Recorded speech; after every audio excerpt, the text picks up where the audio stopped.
Classificação dos tributos. Tá. Inicialmente, com o Código Tributário Nacional, lá em seu artigo 5º, a gente tem apenas a teoria tripartite, tá? Quando ele foi instituído, Código Tributário Nacional, que vai trazer a hipótese de três tributos: impostos, taxas e contribuições de melhoria. Mas com o advento da Constituição de 88, essa teoria mudou. A gente não tem mais a teoria tripartite, essa é uma teoria pentapartite. Por quê? Dentro da Constituição de 88, surgiu dois novos institutos, tá? Muito semelhantes aos tributos já constituídos, que são os empréstimos compulsórios e as contribuições especiais. Tá? Foram vistos que nelas haviam características bem semelhantes aos tributos que já eram vigentes. Então, por analogia, por semelhança, determinaram que eles também seriam tributos, entendeu? Mas vai haver algumas diferenças entre eles, a gente vai ver mais para frente. Tá? Então, foi visto neles, né, nas contribuições compulsórias, perdão, nos empréstimos compulsórios, nas contribuições especiais, que eles eram nítidas prestações pecuniárias compulsórias diversas de multa instituídas por meio de lei e cobradas por meio de lançamento. Por isso mesmo, tributos eram. Então, a gente agora tem a formulação da teoria pentapartística. Agora a gente temos 5 tipos de tributos: impostos, taxas, contribuições de melhoria, empréstimos compulsórios e as contribuições especiais. Vamos falar agora sobre o que é o imposto em si. Tá? O imposto é um tributo cuja obrigação tem por fato gerador uma situação independente de qualquer atividade estatal específica relativa à vida do contribuinte, à sua atividade ou seu patrimônio. É o que se depreende da dicção do artigo 16 do CTN. O que ele quer dizer com isso? O que é imposto? O imposto ele tem algumas características. Ele é desvinculado. Tá? Veja aqui no artigo 16 diz, ó, ele o fato gerador dele consiste numa situação independente de qualquer atividade estatal específica. Ou seja, ele não está atrelado a nenhuma atuação do Estado. Tá? O Estado ele não vai agir, entendeu? É a pessoa que vai realizar o fato gerador e que ela vai lá e pagar, entendeu? Mas não tem nenhuma relação com uma atividade estatal específica. Ele não é inerente a nenhuma atividade do Estado. Por isso que ele é desvinculado, né? Ou não vinculativo, né? Como assim querer chamar. Ele é unilateral, né, no caso, porque como o Estado não vai fazer nada, apenas uma parte da relação, tá? Contribuinte e administração pública. Somente uma parte, que é o contribuinte que vai realizar as ações, tá? Que é realizar o fato gerador e pagar, tá? Seu contribuinte de fato. E, e que ele é instituído mediante lei ordinária. Lei ordinária, a regra é que os tributos eles sejam instituídos por meio de lei ordinária. Vai haver as exceções que vamos ver adiante. A gente tem exemplos de impostos, tá? Como, por exemplo, o IPTU. O IPTU, quando eu, exemplo, me torno proprietário de um determinado bem imóvel, compro um determinado bem imóvel localizado numa zona urbana, eu vou ter que pagar o IPTU. E podemos observar que não vai haver nenhuma atividade estatal inerente à minha atuação, entendeu? Por isso que ele diz que o tributo, o fato gerador dele é uma situação independente de qualquer atividade estatal específica. Não há atuação do Estado no imposto. Ao imposto é inerente um princípio muito importante, que é o princípio da não afetação ou da não vinculação, tá, da receita oriunda da tributação do imposto. Então, o que seria esse princípio da não afetação? Ele se relaciona com a receita gerada pela, pelo imposto. Tá? Que o imposto, como ele não é inerente a nenhuma atividade estatal, ele não tem uma definição específica da sua receita, né? Do orçamento que vem do imposto. Eu vou ter esse princípio da não afetação. Por quê? Porque a receita que vem do imposto, ela é muito grande, tá? Ela é a maior receita que tem. E aí eu tenho que ter essa flexibilidade para canalizar os recursos oriundos do imposto, entendeu? Para utilizar essas verbas públicas de acordo com a necessidade pública, tá? Para que não tenha um enrijecimento desses recursos, entendeu? Então eu tenho esse princípio da não afetação ou da não vinculação, que os recursos que são provenientes dos impostos, eles não estão vinculados a nenhuma atividade estatal. tá? A nenhum lugar, a nenhum caminho específico, a nenhum fundo ou despesa específica, tá? Eu tenho essa flexibilidade para que seja destinado de acordo com o programa político, de acordo com a necessidade social, de acordo com a necessidade pública. Claro que vai haver algumas exceções a esse princípio, tá?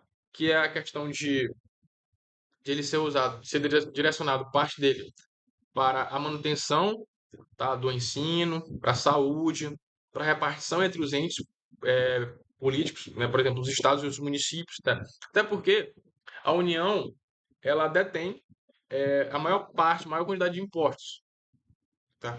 E também detém os que mais geram renda. Então, para que não haja um desnivelamento, eu faço a repartição de algumas receitas desses impostos para os estados e para os municípios, tá? Que são exceções a ele. Então, a gente vai ter a seção da saúde, da manutenção, do aprimoramento do ensino, tem também dessa repartição dos recursos, entre outros, tá? Mas essas são as mais importantes que você deve lembrar na hora da prova. E aqui tá o que a gente falou, tá no artigo 167, que é vedada a vinculação da receita dos impostos a órgão, fundo ou despesa. Tá? Ressalvados o quê? A destinação de recursos para ações e serviços públicos de saúde vai haver uma porcentagem que deve ser direcionada especificamente para a saúde, para a manutenção e desenvolvimento do ensino, tá? E para a realização de atividade da administração tributária, entre outros.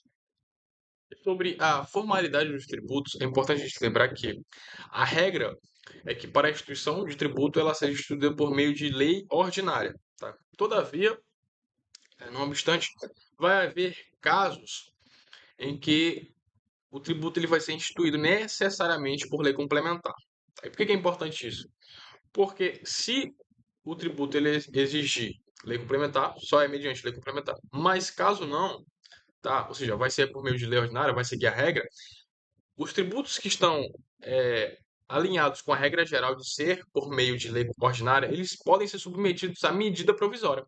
É possível instituir tributo por via de medida provisória? Sim, desde que acompanhe os limites constitucionais, as regras, e desde que não incida sobre fato gerador de imposto já existente. Entendeu? A gente vai até ver o exemplo, vou trazer o exemplo para vocês verem a mnemônica que tem para decorar isso. Quais são os impostos que incidem sobre lei complementar. Então, agora, o mnemônico para estabelecer quais que são os impostos que são instituídos somente por lei complementar é o GES, tá? É o GES. Quais que são esses? O imposto sobre grandes fortunas. O imposto sobre grandes fortunas só pode ser instituído por meio de lei complementar. Está lá descrito na Constituição Federal. Empréstimo compulsório também, tá? Mediante lei complementar, a gente vai ver a seguir. Contribuição social residual e imposto residual. Esse aqui tem algo em comum.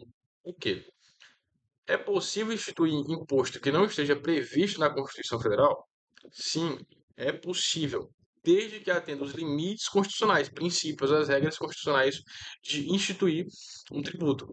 E essa contribuição social residual é que nas contribuições especiais, eu vou ter um tipo de contribuição, que é a contribuição social, que a gente vai ver em seguida.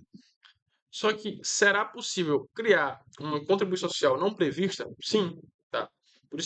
Por isso que esses dois eles têm caráter residual, que vai ser possível criar institutos que não estejam previstos em lei, claro, seguindo os limites previstos na lei. Lembrando que, lembrando que o tributo que ele não seja instituído por lei complementar, ele pode ser instituído mediante medida provisória, né? Essa questão da medida provisória é muito importante. Porque é questão de utilizar a medida provisória nos casos de urgência, né? Porque elas têm aplicação imediata. Elas são utilizadas na questão dos impostos extras fiscais que a gente vai ver na classificação, que são impostos, adiantando, que servem para regulamentar a economia. Então, para me estimular ou desestimular uma determinada conduta de maneira imediata, eu não posso esperar o trâmite total de uma lei. Isso vai demorar bastante, né? Demora muito a aprovação de uma lei. Então, eu tenho a medida provisória, que tem aplicação imediata. Tá? Lembrando que a medida provisória tem um prazo de 60 dias e pode ser prorrogado por mais 60, entendeu? Mas para que ela tenha caráter permanente, essa instituição tenha caráter permanente, ela tem que ser transformada em lei, tá? Tem que ser convertida em lei. E o que eu falei, né? Sobre os impostos residuais. Artigo 154 vai nos dizer que A União poderá instituir, mediante lei complementar, impostos não previstos no artigo anterior, que vai ditar os impostos, tá? Desde que sejam não cumulativos, tá? Ou seja, não incida sobre um fato gerador já existente e que não tenham fato gerador base de cálculo próprios dos discriminados nessa Constituição, tá? Não repita uma base de cálculo existente, tá? Para que não haja a questão da bitributação, tá? Que não pode tributar sobre o mesmo fato gerador, tá? Vai haver exceções a isso, mas não importa muito aqui na nossa questão. Vamos ver agora a classificação dos impostos, tá? É mais específico. Os impostos eles podem ser diretos e indiretos. Tá? Quanto que o imposto ele vai ser considerado direto?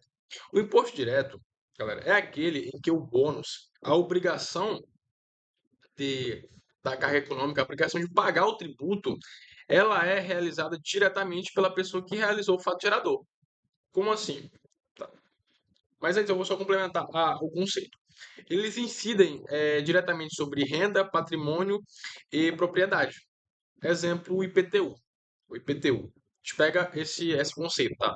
De que não transfere o ônus, a obrigação de pagar, tá? Ou seja, quem vai pagar é a própria pessoa, tá? Que vai ter que suportar a carga econômica, né? A própria pessoa que realizou o fato gerador vai ter que pagar. Entendeu? Então, o IPTU. Tá? O IPTU, eu realizei o fato gerador, eu adquiri a propriedade de bem imóvel localizado em zona urbana, então eu vou ter que pagar, entendeu? Vê que não transmite, outra pessoa não é outra pessoa que vai ter que pagar esse tributo, esse imposto, e sim somente eu, tá? Por quê? Porque eu que realizei o fato gerador, eu que fui o contribuinte de direito, tá?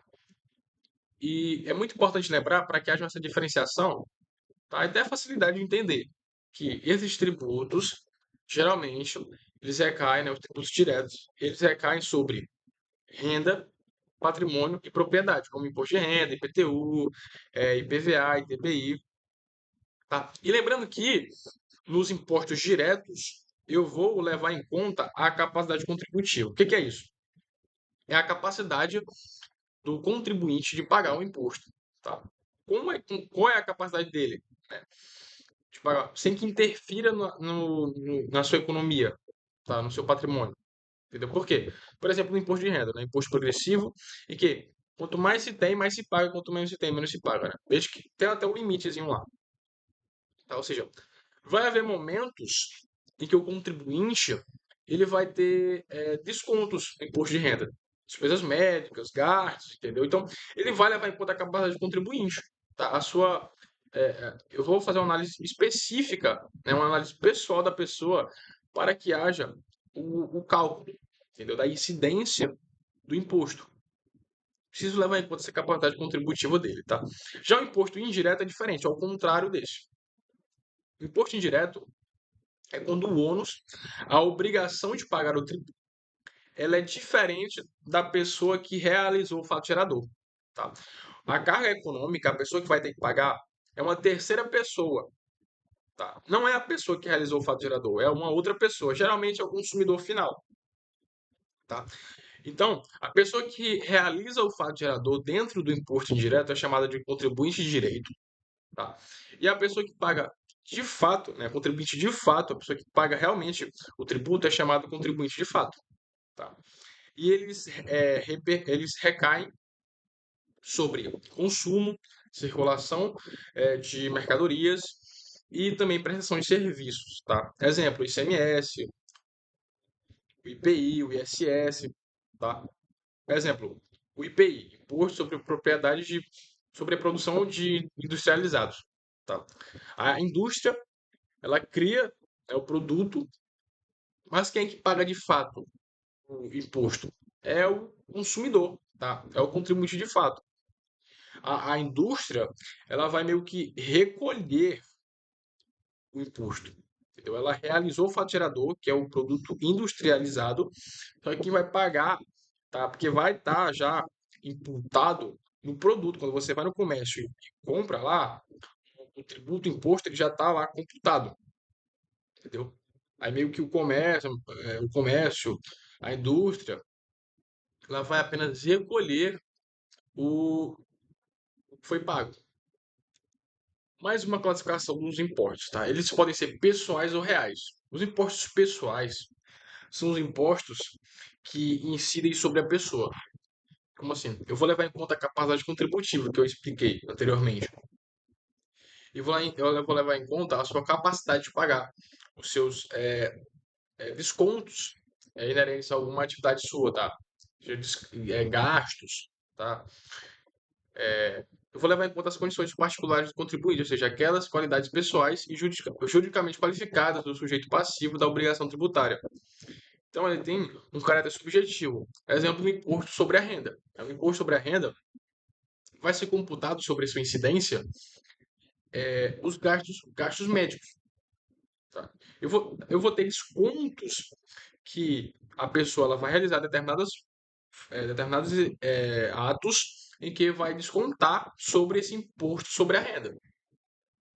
Então, ele recai sobre a pessoa. Eu vou ter que fazer uma análise subjetiva, uma análise pessoal, uma análise da capacidade contributiva do contribuinte. Já o imposto real, ele recai sobre a coisa, recai sobre o bem. Tá? Eu não vou levar em consideração a minha capacidade contributiva. Tá? Ele vai levar, ou seja, só sobre o bem ou a coisa, sem constar as condições pessoais do contribuinte. Exemplo, o IPTU. Tá? O IPTU ele recai sobre a coisa. Entendeu? Eu não vou levar em conta a condição da pessoa pagar, não. Entendeu? Se houve questão de desconto pessoal em relação à minha pessoa, não vou fazer uma análise subjetiva. Entendeu? Eu vou fazer análise sobre o bem. Tá? O valor que a pessoa vai pagar é sobre o bem. Entendeu? Independentemente da sua capacidade contributiva, da capacidade de contribuir. E a última classificação é sobre os impostos fiscais e extras fiscais. Tá? Os impostos fiscais são aqueles que possuem uma finalidade estritamente arrecadatória, gerar, de gerar renda, tá? De criar realmente um orçamento, tá? Para prover recursos para o custeio de atividades públicas. Tá? Como, por exemplo, o imposto de renda, o TBI, o TCMD, o ISS. Esses impostos são estritamente arrecadatórios. Tá? Por outro lado, a gente vai ter o extrafiscal.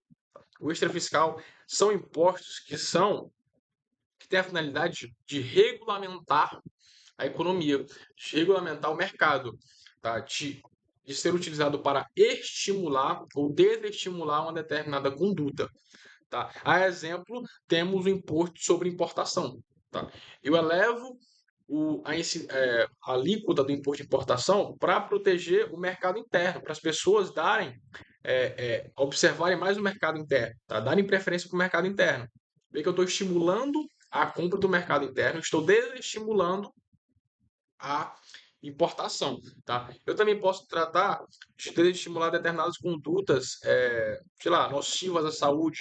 Por exemplo, no último ano eu tenho um número elevado de mortes por causa de bebidas alcoólicas, né? Eu posso pegar o IPI lá, produtos industrializados, e aumentar o IPI, tá? Ou seja, vai aumentar o preço da bebida. Tá? Eu estou estimulando eu estou desestimulando as pessoas a comprarem bebidas alcoólicas, entendeu? Então, os impostos extrafiscais, eles têm esse sentido de regulamentar a economia, de estimular e desestimular uma determinada conduta na sociedade. Dentro do Código Nacional, eu vou ter uma divisão específica também, tá? De impostos, de acordo com a essência dos impostos, mais ou menos isso, tá? Por exemplo, imposto sobre o comércio exterior, tá? Lá no Código Tributário Nacional vai ter essa classificação, tá? Imposto sobre o comércio exterior. Eu tenho importação, tá? E a exportação, tá? Eu vou importar produtos do exterior e vou exportar produtos para o exterior. Vê que tem essa relação com o comércio exterior. Já o imposto sobre patrimônio e renda, é isso. IR é sobre a renda, ITR é sobre patrimônio, IPVA sobre patrimônio, IPTU patrimônio, TBI patrimônio, TCMD patrimônio, tá? Entendeu? Então, tem essa essência de patrimônio e renda. Tá? Imposto sobre produtos e circulação, ICMS. No próprio nome já tem circulação de mercadorias e serviços. IPI, tá? Imposto sobre produtos industrializados, tá? Sobre produção. IOF, tá? Imposto sobre operação financeira, na circulação de dinheiro, tá? Serviço. E eu também tenho os impostos especiais, que é o imposto extraordinário de guerra. Esse imposto extraordinário de guerra é importante a gente dar uma olhada nele, por quê? Porque ele é diferente. Tá? Ele é diferente porque a gente pensa, pô, ele é extraordinário, então é lei complementar. Não, lei complementar só são aqueles que a gente falou anteriormente, tá? O GS. imposto sobre grandes fortunas, empréstimo compulsórios, tá? Contribuições sociais residuais, impostos residuais. Imposto extraordinário não entra naquela, ou seja, ele é regulado pela lei, pela regra geral, que é a lei ordinária, instituído por meio de lei ordinária. Tá? Ele é diferente por quê? Porque ele pode ter a base de cálculo de outro imposto. Como assim? Tá. É um imposto que ele é instituído, criado para levantar fundos, tá? Para custear uma guerra externa iminente. Tá? Eu preciso levantar fundos de maneira rápida. Então, o que eu posso fazer com o imposto extraordinário de guerra? Tá? É uma possibilidade, tá? Prevista em lei. Que ele tem a base de cálculo de outros impostos. Tá? Eu posso colocar a base de cálculo quando eu for instituir um imposto extraordinário de guerra sobre a renda, sobre o patrimônio, sobre serviços, tudo isso. Vê que para cada um desses fatos geradores aqui, essas bases de cálculos, eu já tenho um imposto instituído, entendeu? Mas mesmo assim, vai ocorrer uma bitributação. O imposto extraordinário de guerra vai recair sobre essas bases de cálculo já existentes. Tá? Por quê? Porque eu preciso fazer um levantamento de recursos, entendeu? Então, é possível ocorrer a tributação, né? A incidência sobre o imposto que já é constituído, entendeu? Para que haja esse levantamento de recursos, tá? Então, por isso que entra aqui em impostos especiais, porque ele é bem diferentão dos outros. Vamos falar agora sobre empréstimo compulsório, tá? Empréstimo compulsório, como a gente viu lá, tá? É, ele, ele surgiu, né, junto com a teoria Beta-Partis, né, na CFDT8. Ele tem caráter semelhante aos tributos que já foram existentes. Entendeu? Então, o que é o empréstimo compulsório? É um tributo em que pode ser instituído mediante lei complementar. Lembra que entra lá no GES, tá? Imposto sobre grandes fortunas, o G, e o E empréstimo compulsório, tá? Ou seja, mediante lei complementar. Pode lei ordinária? Não. Pode medida provisória? Não. Não pode, mediante lei complementar. Tá? Quando que outra, a essência do empréstimo compulsório. Ele tem a essência de um tributo restitutivo. O que isso significa? Que ao momento em que é a noção de empréstimo, tá? Noção de empréstimo. Empréstimo é o quê? Eu tenho alguma coisa, eu empresto e depois ele vai retornar a mim. Tá? Por isso que ele vai ser restituído. Eu vou lá, pago o empréstimo compulsório e ele vai ser restituído a mim, tá? Com o tempo, entendeu? Então, quando que é possível instituir mediante lei complementar o empréstimo compulsório? Tá? Ele vai ser instituído para compensação de gastos de calamidade pública, de guerra externa ou iminente, ou a sua iminência, né, está prestes a acontecer, ou para investimento público urgente e de relevante interesse nacional. Tá? Então lembra dessas três hipóteses, tá? Aqui, ó. Para calamidade pública, guerra externa e sua iminência, para investimento público de caráter urgente e de relevante interesse nacional. Muito importante isso aqui, muito importante agora, presta muita atenção. A aplicação dos recursos provenientes do empréstimo compulsório, os recursos que são oriundos, que provêm do empréstimo compulsório, ele é estritamente vinculativo. O que isso significa? Que a despesa que fundamentou a instituição do empréstimo compulsório é que vai receber os recursos. Tá? Exemplo, eu vou instituir um empréstimo compulsório para compensação de gastos sobre guerra externa ou sua iminência. Eu posso utilizar para outra coisa? Não pode, tá? Não pode. Ele é estritamente vinculativo. Ele só pode ser utilizado, a sua aplicação ela é estrita, vinculada à despesa que fundamentou a sua instituição. Tá? Outra coisa, ele, uma parte desse empréstimo compulsório, ele é uma exceção ao princípio da anterioridade. Tá? Vamos lembrar, o princípio da anterioridade vai falar que da instituição de impostos, né, da lei tributária, ela só vai ter vigor no exercício financeiro seguinte, tá? O exercício financeiro seguinte, por exemplo, teu exercício financeiro de 2024, ele só pode ser para os efeitos de 2025, tá? Ou seja, ele tem que seguir, ele vai produzir efeitos apenas no exercício financeiro seguinte, decorridos de 90 dias de sua publicação, tá? Tem que ser cumulativo, tem que ser no exercício financeiro seguinte e decorrido de 90 dias de sua publicação, tá? Regra geral. Como assim? Por exemplo, em novembro, eu vou instituir um tributo em novembro, tá? Ele vai produzir efeitos a partir de janeiro? Não, porque não passou 90 dias. Tá no próximo exercício financeiro? Tá, 2025. Porém, ele não decorreu 90 dias. Tá? E qual que é a exceção a esse princípio da anterioridade aqui dentro do empréstimo compulsório?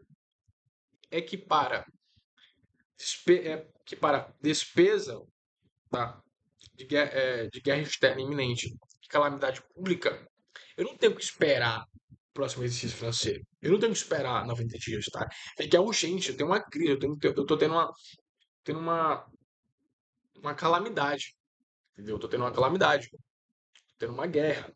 Não posso esperar esse princípio da anterioridade. Então, eles vão ser aplicados imediatamente, no momento da sua publicação. Não tem que esperar esse financeiro seguinte, não tem que esperar 90 dias. Entendeu? Então, é isso que tem que lembrar de empréstimo compulsório. Vamos falar agora sobre contribuições especiais, tá? Também surgiu junto o empréstimo compulsório na CF 88. As contribuições especiais, elas são diferentes. Como eu disse, há uma diferença entre esses dois tributos para os outros, tá? Por quê? Porque o que que vai dar essência ao empréstimo compulsório? É um motivo excepcional, uma calamidade pública, uma guerra externa, iminência. É um investimento urgente. E o que que vai dar a essência para a contribuição especial? Uma finalidade específica. Tá? A contribuição especial, ela é um tributo parafiscal. O que que isso significa? Tá? Que é um tributo que o Estado institui, tá? O Estado Brasil, tá? Institui para arrecadar recursos para enviar para uma entidade. Tá? A contribuição especial, ela tem a finalidade de financiar uma atividade específica, tá? Que não necessariamente é o Estado que vai fazer essa atividade específica, tá? Uma entidade. O Estado ele arrecada o tributo para enviar para eles, tá? Elas vão ser divididas em, aqui ó, tá? No artigo 149. Compete exclusivamente à União instituir contribuições sociais, tá? Quais são essas contribuições sociais? Contribuições sociais destinadas à Seguridade Social, tá? Ou seja, é o tripé da Seguridade Social: saúde, previdência e assistência social. Tá? A gente viu lá no GES que é possível contribuições sociais residuais. Sim, tá? É possível a criação de uma contribuição social não prevista em lei. Tá? Então, eu vou criar uma contribuição social para financiar uma atividade específica de contribuição social de intervenção no domínio econômico, tá? Intervenção no domínio econômico, que é as CIDs, tá? Contribuição e intervenção no domínio econômico, como as despesas de combustível, por exemplo, tá? E também de interesse de categorias profissionais econômicas, tá? Que vai ser uma contribuição para financiar uma entidade de representação ou fiscalização, tá? Por exemplo, quando eu faço o envio para determinado sindicato, tá? Para determinado órgão que representa uma categoria econômica de alguma profissão, que representa aquela profissão, como se fosse um sindicato, uma entidade de classe. Tá? Envio para ele para custear a sua própria entidade, para custear essa atividade específica. Tá? Então é só lembrar que contribuições especiais, tá? A receita é vinculada, tá? Tem que ser direcionado para uma atividade certa ali, tá? Contribuição econômica. As contribuições sociais e econômicas, elas têm um caminho certo para ser canalizado o recurso oriundo, tá? Da tributação, tá? Ou vai para a saúde, ou vai para previdência, ou vai para assistência social. Então eu vou ter contribuições especiais sociais, vou ter de intervenção no domínio econômico e vou ter também de interesse de categorias profissionais e econômicas. Vamos falar agora sobre contribuições de melhoria, né? Outro tipo de tributo. Tá? É um tributo que ele é vinculado, claro, tá? Por quê? Porque ele depende de uma atividade estatal. Eu vou ter uma obra pública. Qual que é o fato gerador da contribuição de melhoria? Eu vou ter uma obra pública que dela decorre valorização do meu imóvel. Tá? Repetindo, é uma obra pública que dela decorra uma valorização patrimonial. Então, quais são os requisitos para a constituição da melhoria, de contribuição de melhoria? Uma obra pública anterior à contribuição, ou seja, antes de fazer o pagamento da contribuição de melhoria, tem que ter a obra pública. Tá? Tem que ter a obra pública primeiro. Tá? E aí, após essa obra pública, eu tenho que ter uma efetiva confirmação de melhoria do meu patrimônio. E o quanto foi essa melhoria? Tá? Pressupõe uma obra pública e não um serviço público, tá? Dependendo de um fato intermediário, que é a valorização do meu imóvel, tá? Eu tenho que ter uma obra pública, tá? Por exemplo, um asfaltamento de rua, se gerar uma valorização do patrimônio do imóvel, pode haver, sim, a incidência de contribuição de melhoria, tá? E por que que existe isso? Isso é para evitar o enriquecimento ilícito particular, um enriquecimento sem fazer nada, tá? A contribuição de melhoria, ela respalda-se no fundamento moral de que se deve indenizar o Estado por essa vantagem econômica.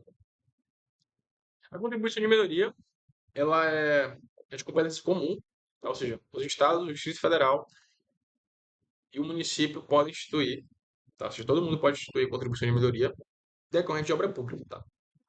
Um fato muito importante que a gente tem que abrir os olhos é para os limites da cobrança da contribuição de melhoria, tá? A gente tem que olhar muito para isso, tá? Lá no artigo 81 vai nos falar, tá?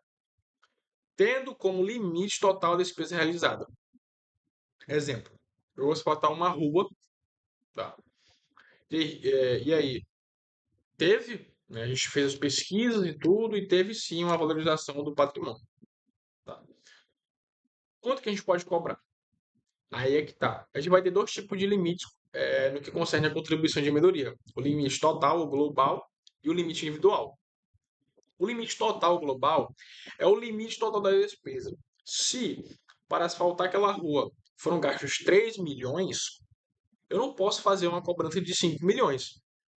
É até o limite do valor da obra. Tá? Até a despesa realizada, o limite total. Se foi gasto 3 milhões, tem que ser cobrado 3 milhões. Entendeu? E o outro limite, tá, que é cumulativo a esse, é o acréscimo de valor da obra. Tá? É o limite individual que eu tenho que analisar. Exemplo, eu tenho uma obra de. Eu tenho meu patrimônio, minha casa, de 100 mil reais. Tá? Tem um valor venal de 5 mil reais e que com o asfaltamento ela subiu para 300 mil. Eu tive uma valorização de 200 mil reais. É possível que seja cobrado de mim 300 mil? Não, galera. Por quê? Porque houve uma valorização apenas de 200 mil. Então, eu vou analisar esse acréscimo, tá? É até o acréscimo do valor do meu patrimônio. Então, eu vou ter o limite global, que é até o valor da obra total, o limite. E, o limite individual, que é até o acréscimo do valor do meu patrimônio, tá? E sobre o edital, que vai falar sobre essa contribuição de melhoria. Tá? O edital ele vai ter toda a análise, tá, dessa obra, do custo da obra, de como é que vai ser cobrado, entendeu? O edital vai ter tudo. Tá? O edital ele deve ser prévio em relação à cobrança, mas pode ser posterior à obra. Ou seja, o que que significa? Que o edital que faz análise da obra, o edital que faz análise dessa contribuição de melhoria que vai ser instituída, ela é prévia à cobrança. Ou seja, primeiro eu tenho o edital, depois eu vou ver a cobrança do tributo, entendeu? Mas ela pode ser posterior à obra. Exemplo, eu fiz a obra aqui, tá? Fiz a obra e só depois eu emitir o edital, tá? Então, a partir da emissão do edital é que vai poder ser cobrado a contribuição de melhoria. O importante é lembrar que o edital deve ser prévio em relação à cobrança, tá? Mas pode sim ser posterior à obra, tá? O edital pode ser anterior ou posterior à obra, tá? Mas que a cobrança só pode ser realizada após a emissão do edital. Como eu disse, né, o edital ele vai ser previsto alguns elementos. A descrição do projeto, tá? O orçamento do custo da obra, a questão da parcela ser financiada pela contribuição, delimitação da zona beneficiada é muito importante, tá? Porque, por exemplo, eu asfalto uma rua aqui, e aí o asfalto dessa rua vai beneficiar o bairro, tá? É possível fazer a cobrança de um bairro que está ligado a ele? Depende. Tá? Se o outro bairro foi beneficiado, posso fazer, mas se não, não pode, tá? Isso até é intuitivo, tá? É até intuitivo. E para finalizar, vamos falar um pouco das taxas, tá? Taxa também é um tipo de tributo, tá? A taxa ela é um tributo vinculado. O que ele é vinculado? Porque eu vou ter uma atividade pública aqui em que eu vou custear ela. Tá? Então, a taxa ela é vinculada a uma atividade específica do Estado. O Estado vai fazer uma coisa que vai vincular a pessoa a custear aquela atividade. E a taxa ela é bilateral. Bilateral ou outro termo que pode cair na sua prova é sinalagmático. Tá? Sinalagmático. é sinônimo os dois, tá? Que é uma relação recíproca, tá? Por quê? Bilateral por quê? Eu vou ter uma atuação das duas pessoas, tá? Tanto do Estado quanto do contribuinte. O Estado ele vai fazer uma coisa e o contribuinte vai pagar. Tá? Diferentemente do imposto. No imposto, eu tenho apenas uma atuação da própria pessoa, tá? Não tem interferência do Estado ali. Tá? E as taxas elas podem ser cobradas por todos, tá? Ou seja, é competência comum à União, aos estados, aos municípios e ao Distrito Federal. Tá? No âmbito das suas respectivas atribuições, ou seja, de acordo com as suas atribuições. Lembrando que não pode ter taxas iguais, tá? Por exemplo, o município cria uma taxa e o estado cria uma mesma taxa sobre a mesma base de cálculo. Não pode. E que ela tem. Qual que é o fato gerador, tá? Da taxa? A gente fica uma atividade da administração pública. Mas que atividade é essa? São duas, tá? São duas. O fato gerador da taxa é o exercício regular do poder de polícia, tá? Ou a utilização potencial ou efetiva de serviço público específico e divisível prestado ao contribuinte por sua disposição. Aqui a gente tem que analisar de maneira bem minuciosa. Primeiro vamos falar sobre o poder de polícia, tá? Eu vou pagar taxa em relação ao poder de polícia. O que é o poder de polícia? O poder de polícia é uma atribuição dada ao Estado para que ele restrinja, condicione determinado exercício de direitos individuais em prol de um interesse público. Por exemplo, quando eu tenho uma taxa de fiscalização do veículo, né, de licenciamento, para verificar se o veículo é lícito, se ele está de acordo com as normas e tudo. Por quê? Porque tem interesse nisso, nessa fiscalização, sim. É claro, porque um veículo que não está de acordo com as normas, a gente pressupõe, a gente vai deduzir que ele possa trazer prejuízo para uma sociedade, um acidente, por exemplo. Tá? Então, eu tenho que ter essa fiscalização. Por isso que há aquelas vistorias, tá? Do Detran, do Departamento de Trânsito. Então, o que é o poder de polícia? Tá? O poder de polícia é uma atribuição dada ao Estado para que ele restrinja ou condicione o exercício de direitos, tá? Individuais em prol de um interesse público. Tá? Então a gente vai a taxa. Esse é um dos fatos geradores da taxa. O outro fato gerador da taxa é uma utilização, é um serviço público, tá? Serviço público efetivo ou em potencial. O que isso significa? Que ele vai ser efetivo quando eu estou usufruindo ali de maneira direta a taxa. Tá? Em potencial é quando ele está colocado à minha disposição, ou seja, eu não faço uso, mas está lá disposto para me utilizar. Está lá disposto para me usufruir.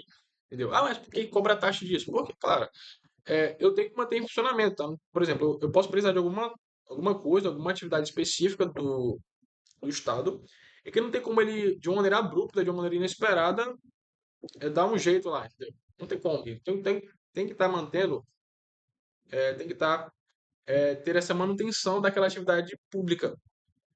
Tá? Então, ela é colocada em potencial do seu uso.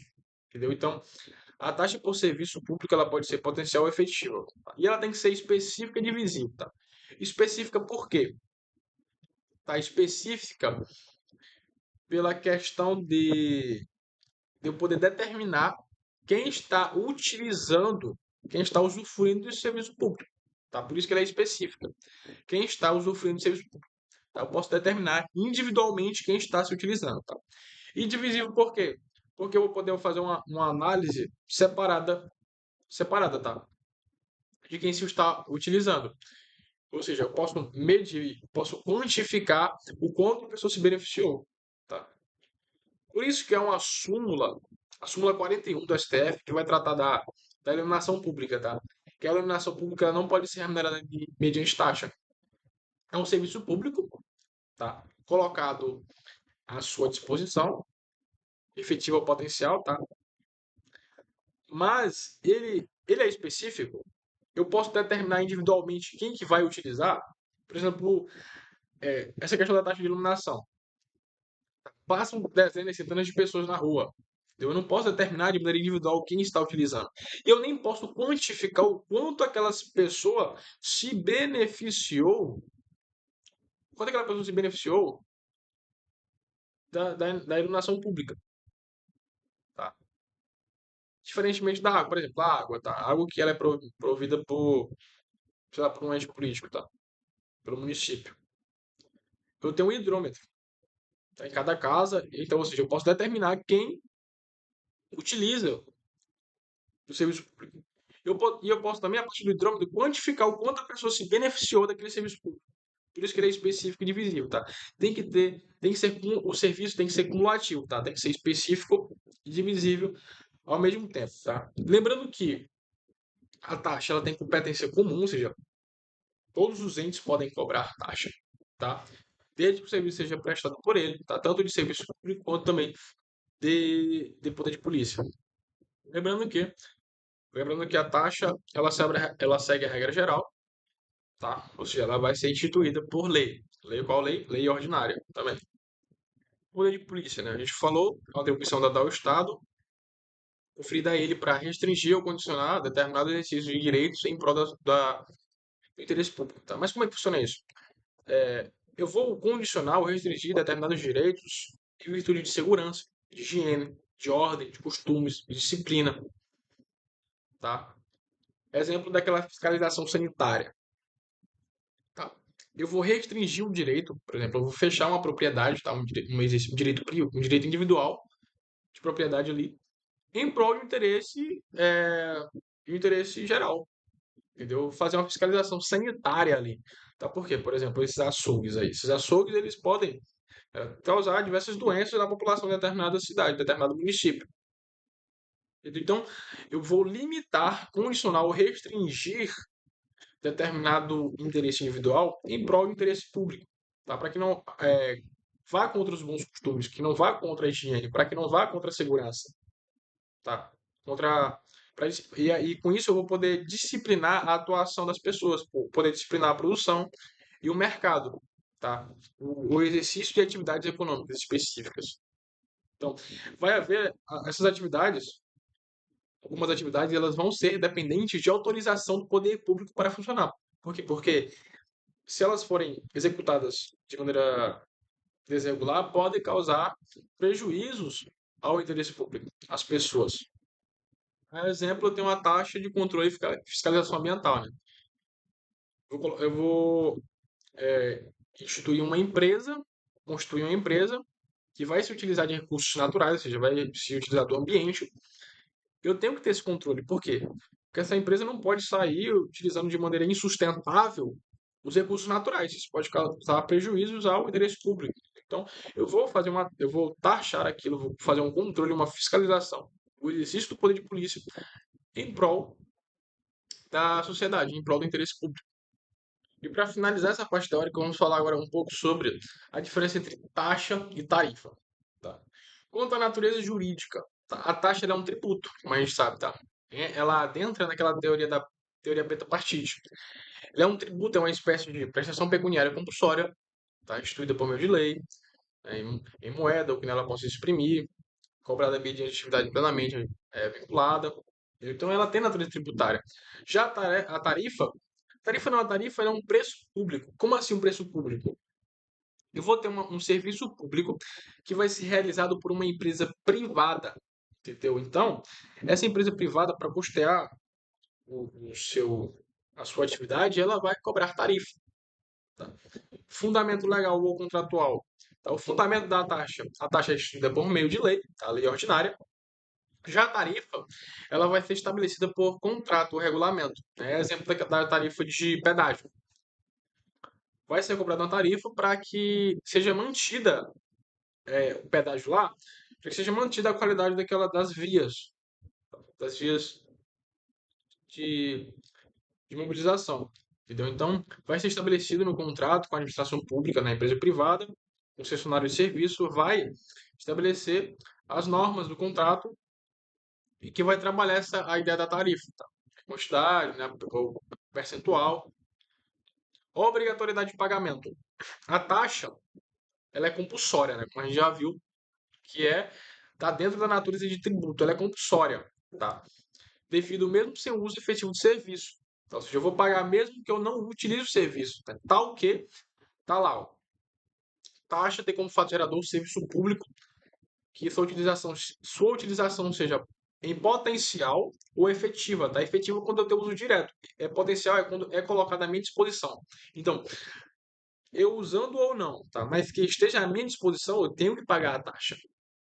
Já na tarifa é diferente. Na tarifa, o pagamento é devido apenas à utilização efetiva do serviço. É exemplo novamente do pedágio.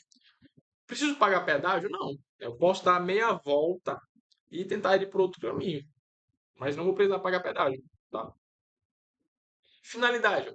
A finalidade da taxa é custeio de serviços públicos específicos, o exercício do poder de polícia, tá? Custeio de serviços públicos específicos, divisíveis, potencial ou efetiva utilização. Já a tarifa é para um custeio de serviços de natureza comercial e econômica, tá? É mais específico. A taxa ela vai seguir os princípios constitucionais, os limites constitucionais de legalidade, anterioridade, autonomia, tá? Já a tarifa ela não se sujeita aos princípios tributários, até porque ela não é um tributo, tá? E não é instituída por meio de lei. Ela vai ser estabelecida por meio de contrato, por meio de um regulamento, tá? Exemplos bem comuns que a gente tem, a taxa de coleta de lixo. Pode haver taxa de coleta de lixo? Pode. Tá? Por quê? Porque é um serviço público específico que eu vou lá na casa e consigo determinar quem está utilizando, se beneficiando desse serviço, o quanto ele está se beneficiando. Tá? Também tem uma taxa de licenciamento, que é a questão do poder de polícia. E exemplo de tarifa, tem uma tarifa de transporte público, né? Porque muitas empresas privadas, elas vão conceder, vão prestar esse serviço público, tá? E aí eu cobro uma tarifa para que mantenha a circulação dos ônibus, por exemplo, tá? A manutenção dos ônibus. A base de cálculo. Qual é que é a base de cálculo da taxa? A base de cálculo da taxa é com base na prestação de um serviço na sua fiscalização. Tá? Já a tarifa é baseada nos custos do serviço prestado na demanda, né? Tá? E na demanda. Vai ver todo um cálculo, por exemplo, no pedágio, para que eu possa cobrar, tá? Aquela percentual sobre o pedágio ali. É sobre a fiscalização, tá? A fiscalização que tem nas rodovias. Não fiscalização, mas que há uma barreira que vai ser cobrado o pedágio para o custeio daquelas vias, para a manutenção da qualidade daquelas vias. Então vamos lá resolver algumas questões aqui, alguns raciocínios que provavelmente podem cair na prova. Da OAB 2023, diante da calamidade pública decretada pela União, calamidade pública, tá? Já atente as anteninhas aí, por força da pandemia da gripe 22XY, foi editada a Lei Ordinária Federal número XX 2022, de 1º de 5 de 2022, tá? Estabelecendo sua vigência e eficácia imediata, instituído empréstimo compulsório para atender às despesas extraordinárias à área sanitária para enfrentamento da pandemia. Diante desse cenário, a instituição e a cobrança do empréstimo compulsório tá? É, vamos lá. Então, o que ele está falando aqui? Está tendo uma calamidade pública e aí vai ser instituída uma lei para empréstimo compulsório. A gente lembra que o empréstimo compulsório está dentro do GES. Tá? O empréstimo compulsório está dentro do GES. Impostos sobre grandes fortunas, empréstimo compulsório, contribuições sociais residuais e impostos residuais. Ou seja, esses tributos, eles têm que ser mediante lei complementar. E o empréstimo compulsório faz parte desse grupo. E aqui diz que ele foi editado por lei ordinária federal. Então tá errado. Ele não pode ser editado por lei ordinária federal, tem que ser por lei complementar, tá? E a depender do caso, ele vai ter eficácia imediata, tá? Desde que recaia sobre a exceção da calamidade pública ou da guerra externa iminente. Então vamos olhar as alternativas. Podem ser feitas, tá? Por cumprir o requisito constitucional de ser voltado a atender despesa extraordinária decorrente de calamidade. Essa segunda parte, após a vírgula, está correta, tá? Mas elas não podem ser feitas, tá? Por quê? Porque não é mediante lei ordinária, é mediante lei complementar. São válidas por atender ao princípio da legalidade tributária, tá? Não, elas não são válidas por isso, tá? Porque aqui é específico, tá? Ele tem que ser mediante lei complementar. Desrespeita o princípio da anterioridade tributária nonagesimal. Não desrespeita, tá, galera? Por isso que é a exceção ao princípio da anterioridade tributária nonagesimal. Por quê? Porque quando o empréstimo compulsório ele é para compensar gastos de calamidade pública, guerra externa, Sua eminência, eles não necessitam, eles não necessitam de observar o princípio da anterioridade, tá? Nem da anual, nem da nonagesimal, ou seja, preciso esperar o exercício seguinte para poderem ser instituídos. Não precisam esperar 90 dias, tá? Eles têm caráter de crise, têm caráter de calamidade, entendeu? Então não pode esperar esse tempo todo. Então a gente ficou aqui com a letra D de dado porque violou a exigência de ser veiculado mediante lei complementar, tá? Lembra do GES na hora da prova. Corretíssima a questão. Questãozinha agora boa de contribuição de melhoria, tá? Vamos lá. O município Beta, após realizar uma grande obra pública de recuperação, ampliação e melhoramento de praça central do bairro Gama, custeada com recursos próprios, no valor de R$ 500 mil. Opa, R$ 500 mil, tá? Total da obra. E que promoveu uma valorização dos imóveis apenas nesse bairro. Então, apenas no bairro Gama houve a valorização. Decidiu cobrar uma contribuição de melhoria. O referido tributo, instituído mediante lei ordinária específica, tá, foi cobrado de todos os 5 mil proprietários de imóveis privados daquela cidade. Então a gente já pode ver aqui uma ilegalidade. Tá? Em um valor fixo de R$ 200 para cada um. José, advogado e morador do bairro Delta, bastante distante do bairro Gama, se insurge contra a referida contribuição de melhoria. Diante desse cenário, a referida contribuição de melhoria, o que a gente pode, galera, tirar dessa questão até agora, tá? A gente pode observar aí uma ilegalidade. O que está certo aqui? Porque foi cobrada mediante lei ordinária. Está certo aqui. O valor da obra foi de R$ 500 mil, porém, foi cobrado contribuição de melhoria de todo mundo daquela cidade. Só que houve uma valorização de imóveis apenas do bairro Gama. Não pode isso, tá? Eu só posso ter contribuição de melhoria de obra pública que decorre valorização, tá? Daquela região, entendeu? Como eu falei, pode ser que outro bairro tenha uma valorização.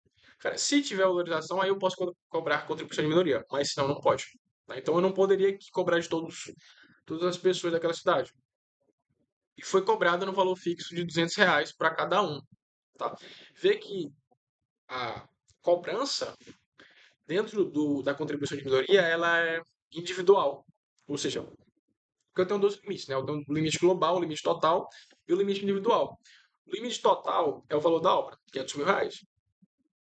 E o limite aqui, individual, é o acréscimo que teve do patrimônio. Então eu não posso estipular um valor fixo de R$ 200, tá? Porque, vamos supor, minha casa tem um valor, sei lá, de R$ 20 mil. E agora ela passa para R$ 20.100. Tá? Vê que eu estou pagando a mais. Pode acontecer, vê que eu estou pagando a mais, tá? E eles estipularam um valor fixo de R$ 200, tá? Isso não pode. E até porque o valor geral vai dar até mais, tá? Vai dar, parece que é 1 milhão, né? 200 vezes 5 mil vai dar 1 milhão, tá? Então passa o valor da obra. Então a gente tem ilegalidades aqui. Então vamos lá para as questões. Foi corretamente instituída, poderia parar aqui, tá? Pois decorre de previsão legal específica, tendo como fatura da obra pública realizada, tá? Não foi corretamente instituída. Letra B. Foi corretamente instituída, pois respeitou o princípio da igualdade tributária. Pelo contrário, tá? A roda dá o mesmo valor para todos os contribuintes da cidade. A igualdade tributária é nem sobre isso. A igualdade tributária da isonomia, tem igualdade formal e igualdade material, né? Igualdade formal seria cobrar tributos de todo mundo, tá? Tem distinção. E material é de acordo com a capacidade contributiva das pessoas, tá? Mas não tem nada a ver aqui, tá tudo errado. Foi incorretamente instituída. Opa. Porte de imóveis que não se valorizaram por decorrência da obra pública e por ter cobrado valor cujo somatório é superior ao custo da obra. Essa aqui tá muito boa, eu acho que essa daqui, tá? Vamos ver a letra D. Foi corretamente instituída, pois só pode ser cobrada nos casos em que a obra pública seja exclusivamente para abertura, alargamento, pavimentação e iluminação de vias públicas, tá? Galera, não há essa restrição de obras públicas, tá? Sendo obra pública e que dela decorra valorização patrimonial, pode ser cobrado contribuição de melhoria, tá? Então, a nossa letra C aqui, a nossa letra C é que está correta. Questão de agora boa aqui, questãozinha assim, bem específica, tá? Já para dar uma elevada no nível. Vai nos dizer aqui, vamos lá. Decretado o estado de calamidade pública financeira, tá? Calamidade pública financeira O presidente da República edita medida provisória, instituindo temporariamente imposto extraordinário incidente sobre o serviço de qualquer natureza, a ser suprimido, gradativamente no prazo máximo de 5 anos. E seu último parágrafo, a MP prevê que entra em vigor e passa a gerar efeitos a partir da sua publicação, que está em 22 de 2019. Essa é a opção que apresenta o vício da referida medida provisória, tá? Como editado. O que a gente pode tirar dessa questão aqui? Que ela vai instituir o imposto extraordinário. Tá? A gente lembra que qual que é o imposto extraordinário que pode ser instituído? Imposto extraordinário de guerra, tá? Ou sua eminência. E aqui está dizendo que ele foi decretado em razão de calamidade pública financeira. Tá? Isso aí não tem nada a ver. Isso aí talvez entrasse lá em empréstimo compulsório. Tá? Eu acho que entra lá. Mas aqui ele está dizendo que foi de calamidade pública financeira e vai instituir um imposto extraordinário. Tá? Não pode. Tá? Foge da sua essência. O imposto extraordinário é somente sobre guerra externa e sua iminência. Tá? E foi instituída temporariamente sobre incidente sobre os serviços de qualquer natureza, beleza? Pode, tá? Porque a gente viu que é a questão da bitributação, tá? Porque o imposto extraordinário é para levantar recursos de maneira rápida sobre para custear a guerra externa, tá? Sua iminência. Então, se eu preciso levantar recursos de maneira rápida, eu posso ter incidência com o mesmo fato gerador, ou seja, com o mesmo modo de cálculo de outros tributos, sobre renda, sobre serviço, patrimônio, circulação de mercadorias, entendeu? Então, o imposto extraordinário aqui, ele vai incidir sobre serviço de qualquer natureza, sendo suprimido gradativamente no máximo de 5 anos, tá? Sendo que vai ser diminuído, tá? Essa cobrança no próximo de 5 anos, tá? Vai arrecadar recursos, mas essa arrecadação ela vai diminuindo, entendeu? E vai dizer que a MP prevê que entra em vigor e passa a gerar efeito após sua publicação. Até que tá correto. Tá, vamos lá.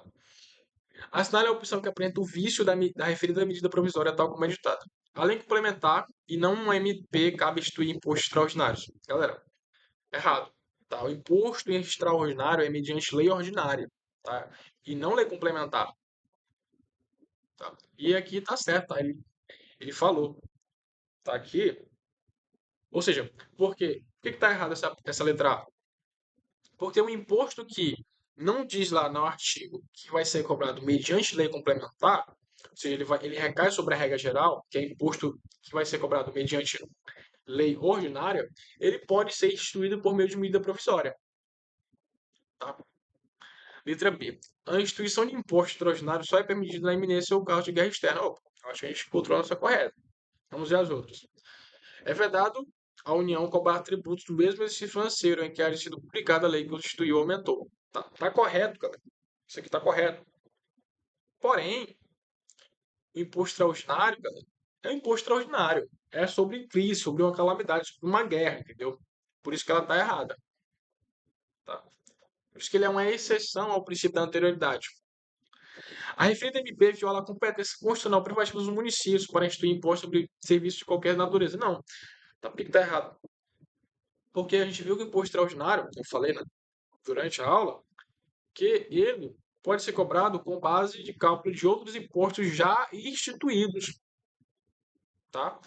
Então, meio que ele vai recolher também de imposto sobre de qualquer natureza, tá? Ou imposto sobre a renda, patrimônio, transmissão de bens, tá? Então, a gente ficou com a letra B aqui, que a gestão de imposto extraordinário só é permitida na iminência ou no caso de guerra externa, tá? Para finalizar, vamos para a última aqui, tá? A União, diante da grave desastre natural que atingiu todos os estados da região norte, considerando ainda a severa crise econômica e financeira do país, edita a medida provisória que institui empréstimo compulsório, para que as medidas cabíveis e necessárias à reorganização das localidades atingidas sejam adotadas. Sobre a constitucionalidade da referida tributação, assinale a afirmativa correta. O que a gente já pode ver que está errado aqui, qual que é o vício desse enunciado? É que o cara está instituindo empréstimo compulsório mediante medida provisória. Não pode. Lembra do GES. Imposto sobre grandes fortunas, empréstimo compulsório, contribuições sociais residuais e empréstimos residuais. Esses quadros aqui só é mediante lei complementar. E imposto que é instituído somente mediante lei complementar não pode ser instituído mediante medida provisória. Então, aqui cabe o vício. Então, vamos lá ver as alternativas. O empréstimo compulsório não pode ser instituído para atender as despesas extraordinárias decorrentes da calamidade pública. Claro que pode, tá? Uma das causas de instituição do empréstimo compulsório é a calamidade pública, tá? É para compensar gastos de calamidade pública, guerra externa e sua iminência, e para investimento urgente de interesse nacional, tá? O empréstimo compulsório deve ser instituído por meio de lei complementar, sendo vedado pela CF 88, que é a medida provisória atrás desse assunto, tá? A letra B é a nossa alternativa correta. Esse foi o vídeo, tá, galera? Deixa o like aí, comenta e até o próximo.